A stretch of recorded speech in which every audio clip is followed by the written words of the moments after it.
Monsieur, vous avez été mis en examen le 30 mars 2013 et placé en détention provisoire. Vous avez été entendu par le magistrat instructeur, vous avez maintenu vos déclarations et là encore, vous n'avez pas voulu divulguer le nom de l'autre individu qui était présent avec vous. Monsieur, le ministère public a requis votre mise en accusation devant cette cour d'assises pour des faits de vol avec menace d'une arme. Monsieur, sur votre personnalité, vous étiez un jeune homme de 19 ans, sans emploi. Votre casier ne porte mention d'aucune condamnation et il n'a pas été mis fin à votre détention provisoire avant ce procès. Merci, monsieur l'assistant de justice, pour cet excellent travail que je vous ai sous-traité. La parole est au ministère public, monsieur l'avocat général de Brice. Monsieur le Président, Madame, Messieurs de la Cour, pour un certain nombre d'entre vous, c'est la première fois que vous participez à l'œuvre de justice. C'est une tâche difficile, mais c'est à vous qu'il incombe de rendre justice aujourd'hui pour juger le crime de vol avec arme qu'a commis M. Dicule. Si j'emploie le mot crime aujourd'hui, c'est en raison de la circonstance aggravante qui rend ces faits criminels. Aujourd'hui, vous allez vous poser deux questions. La première est celle de savoir si M. Dicule est coupable des faits qui lui sont reprochés. La seconde est celle de savoir la peine que vous prononcerez pour sanctionner les faits qu'il a commis. Ces faits, quels sont-ils? Le 28 mars 2013, personne ne peut imaginer la scène qui va se dérouler aux alentours de 10 h dans la matinée à la BNP Paris-Haut, rue de Saint-Martial, à Paris. C'est à cette heure que M. Dicule arrête son véhicule juste devant la banque, accompagné de son ami. Tous deux enfilent une cagoule, certainement en raison du froid extérieur. M. Dicule cagoulé reste dans la voiture empruntée pour l'occasion à sa mère. Pendant ce temps, son ami, lui, descend du véhicule et rentre dans la banque arme au poing, cagoulé, pour commettre un braquage.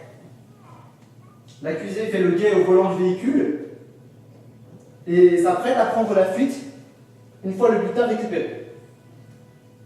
Pendant que son ami est en train de vider les coffres, M. Dicule surveille l'entrée, surveille de ne pas voir des policiers arriver.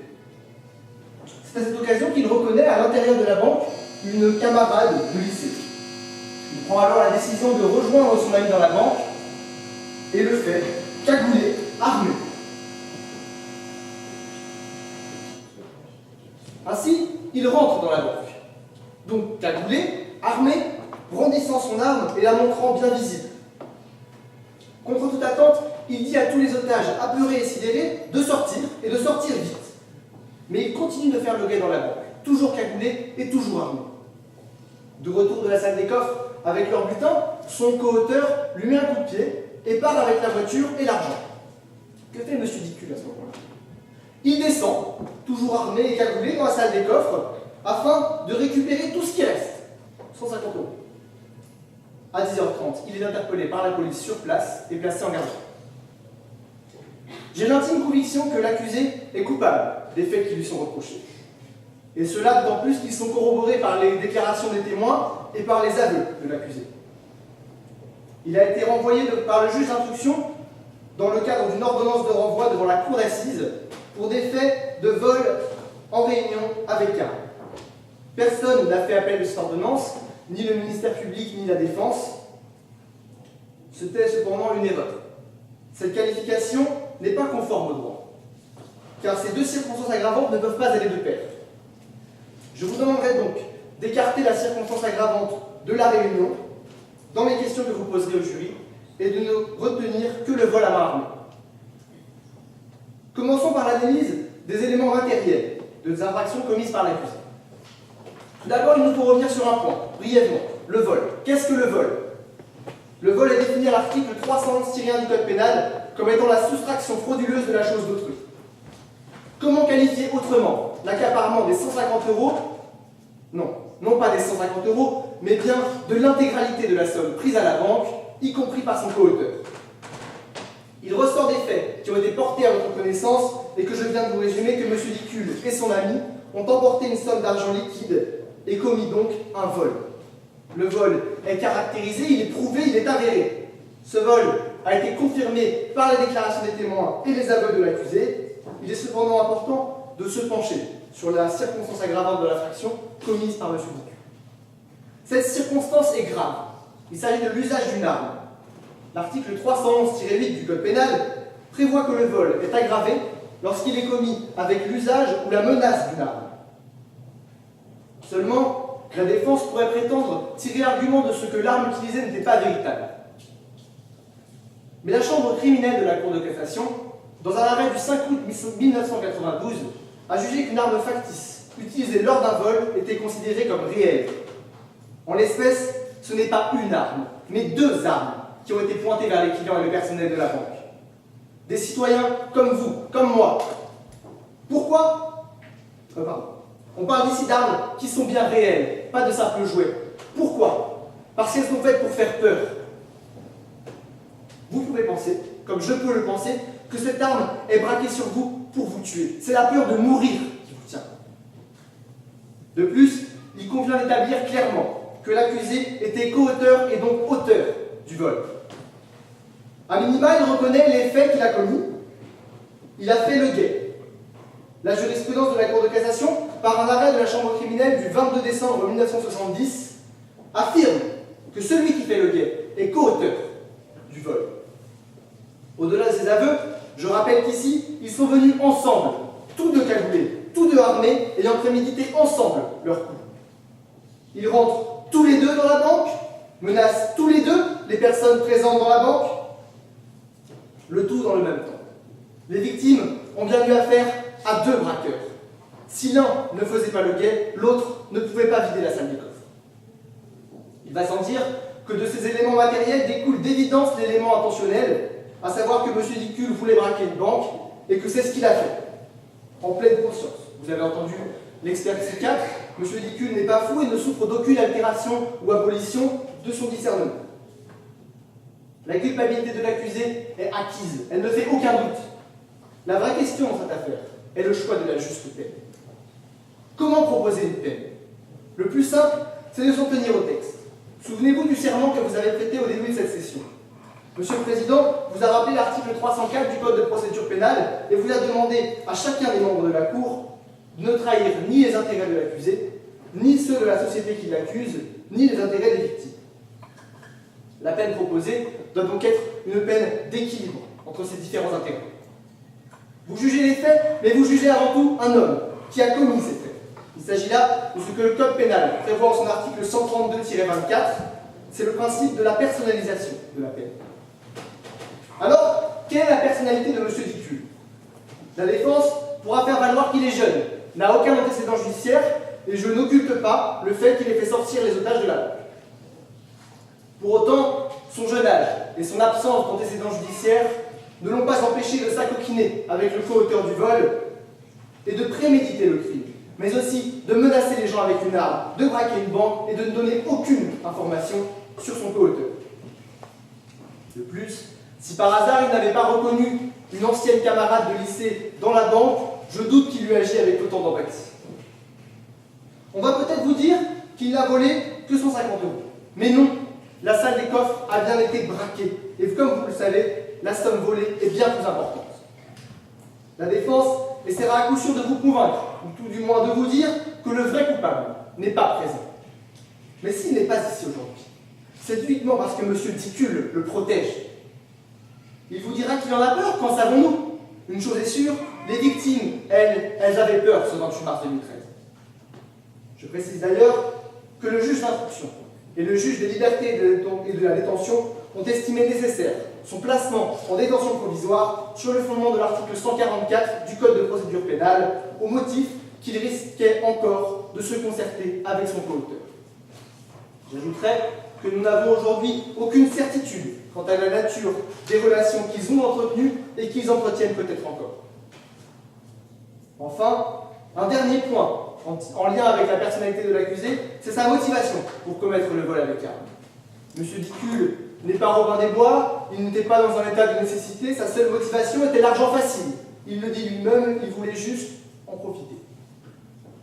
Après ces éléments de personnalité, vient l'intérêt des victimes.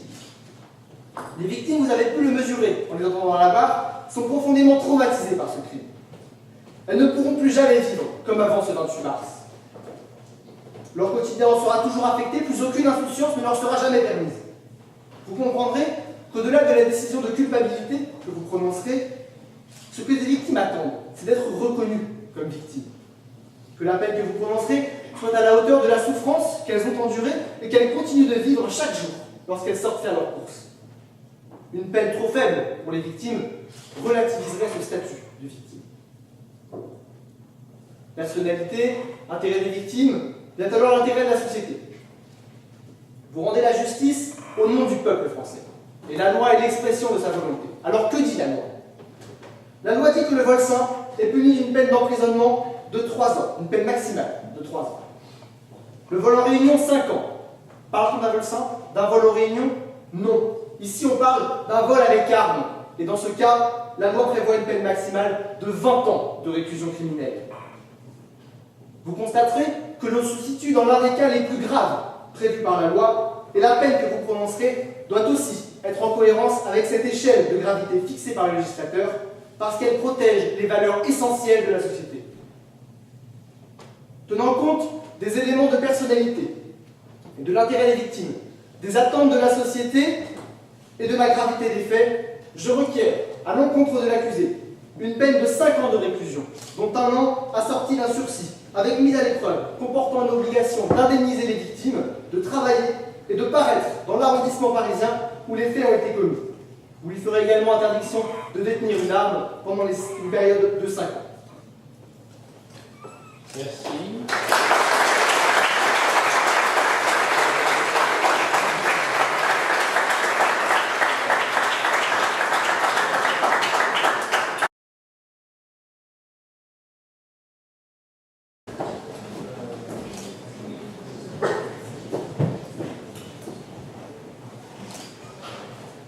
Monsieur le Président, Madame, Messieurs les assesseurs, Messieurs les jurés, oui, mon client est un candide. Il est de ceux qui vous diront que lorsqu'on n'a pas son compte dans un monde, on le trouve dans un autre. Et c'est finalement dans le compte d'une banque que mon client a trouvé le sien. En effet, ce jeune homme voulait s'affranchir du manque d'argent, de l'ennui, de l'inquiétude qui le tenait au quotidien. Alors, lorsqu'on lui proposa de gagner de l'argent facile, lui qui n'a que 19 ans, lui qui n'a jamais travaillé, il pensait que ce serait facile. La suite, vous la connaissez et j'y reviendrai. Mais oui, M. Dicul tenait bien une arme dans sa main ce jour-là. Oui, il a volé l'argent de cette banque, il a tout avoué, il n'a rien nié. Mais il y a des points éludés et expédiés par l'avocat général sur lesquels il nous faudra revenir, afin de comprendre réellement ce qui s'est passé ce jour-là et apprécier la peine sous un jour nouveau. Avant tout, dans cette affaire, on nous parle de coaction, ou de co-auteur. Penchons-nous un instant sur cette qualification. La coaction voudrait que mon client et son associé soient mis sur le même plan, que M. Dicul ait commis le braquage avec l'auteur en tant que co-auteur et ait aussi menacé avec son arme, puisqu'il s'agit de vol en réunion avec menace d'une arme, même si la réunion a été écartée par monsieur l'avocat général. La complicité, quant à elle, nécessite la simple participation à l'infraction commise par l'auteur. Et c'est bien l'article 121-7 du Code pénal qui dispose, je cite, qu'est complice d'un crime la personne qui, sciemment, par aide ou assistance, en a facilité la préparation ou la consommation. En l'espèce, M. Dicul n'a pas volé avec l'auteur du braquage, il n'a pas non plus menacé avec son arme. Ce qu'il a fait, c'est tout simplement aider, assister matériellement l'auteur du braquage par l'apport de sa voiture. Il n'est donc que complice par aide ou assistance et non co-auteur, et c'est bien au regard de cette qualification qu'il doit être jugé. Alors, bien sûr, il est plus aisé de faire peser sur mon client la totalité des infractions commises, puisque l'on n'a pas retrouvé l'auteur principal de ce vol à main armée. Mais le droit n'a que faire de la facilité. Penchons-nous alors sur l'usage ou la menace d'une arme, que le ministère public n'a cessé de brandir, non pas l'arme mais bien l'argument, en tant que circonstance aggravante, comme pour justifier une peine bien trop lourde dans la logique du droit. Nous le savons, cette arme, c'était un faux pistolet que le petit cousin de M. Dicul avait obtenu comme cadeau de Noël. C'était donc une arme factice, mais bien une arme, au titre de l'article 132-75 du Code pénal, puisqu'elle était de nature à créer confusion. La Cour de cassation, en sachant criminel, vient préciser cette notion d'usage de menace par un arrêt du 5 juillet 1995. Je cite. Peu important la confusion éventuellement commise par la victime sur son efficacité, dès lors que le risque de blesser ou de tuer était inexistant, la circonstance aggravante de l'usage de la menace d'une arme n'était pas caractérisée.